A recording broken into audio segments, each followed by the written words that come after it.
কুষ্টিয়া শহরের মিলপাড়া এলাকায় বসবাস করছেন নেপালের ২০টি পরিবার।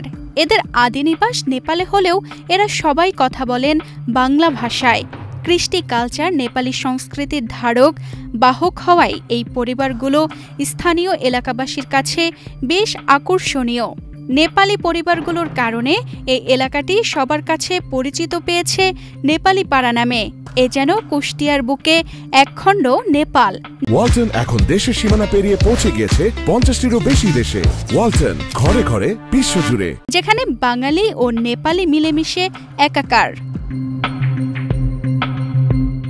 কুষ্টিয়ার মিলপাড়া এলাকায় অবস্থিত ব্রিটিশ আমলে নির্মিত ঐতিহ্যবাহী মোহনী মিল।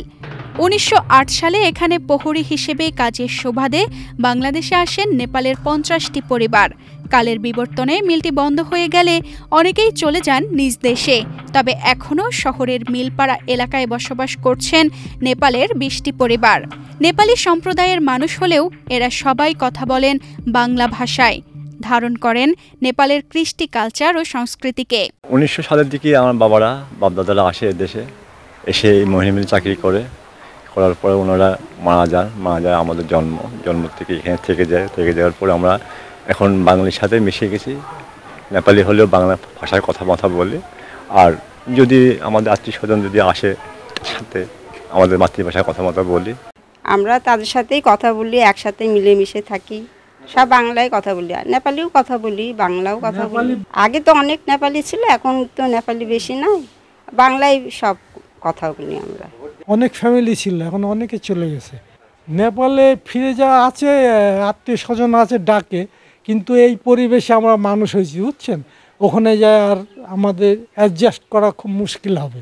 এ পল্লীর মানুষগুলো শিক্ষিত, সবল এবং পরিশ্রমী, খেলাধুলাও পারদর্শী। জীবন ও জীবিকার তাগিদে ইজি বাইক চালানো, নরসুন্দরের কাজ সহ নানা পেশা বেছে নিয়েছেন। পূর্বপুরুষদের অনেকে মৃত্যুবরণ করলেও ভালোবাসার টানে বাংলাদেশ ছেড়ে যাননি এই পরিবারগুলো। বাংলা ভাষা ও সংস্কৃতি ভালোবেসে হয়েছেন এদেশের নাগরিকও। আমরা এখন এখানে বসবাস করি, ভালোই আছি, ভালোই থাকি, এখন কোনো সমস্যা হয় না। নেপালে আমরা আমাদের আত্মীয় স্বজন আছে, অনেক যায় আসে, এটাই আমরা ভোট দিই এখানে। হ্যাঁ, এখানকার নাগরিক আমরা। বাঙালিরা যেমন চলাফেরা করে আমরা অমন চলাফেরা করে, আমরা ওদের সাথে সাথ দিয়ে চলি। রমজান মাসে আমাদের ইফতারি পাঠা হয়, আমরা তো স্বাদের গ্রহণ করি। এটা তো আমরা ঘৃণাবো কেন ঘৃণাবো? এটা তো ঈশ্বরের আল্লাহর প্রসাদ, ওরা রোজা রাখছে, এটা তো পবিত্র, এটাকে কেন আমরা ইনসাল্ট করবো? ওটা আমরা স্বাদের গ্রহণ করি। আমরা তো ভেদাভেদ নাই ভাই, আমরা সবার সাথে ঈদ উদযাপন করি। আমরা এখানে স্থানীয় হয়ে গেছি, আমার এই দেশ ছাড়া আমার কোনো ভালো লাগে না। এবং আমার নিজের দেশে গেলে আমার ভালো লাগবে না। দীর্ঘদিন ধরে এখানে বসবাস করায় নেপালিরা জড়িয়েছেন বাঙালিপনায়।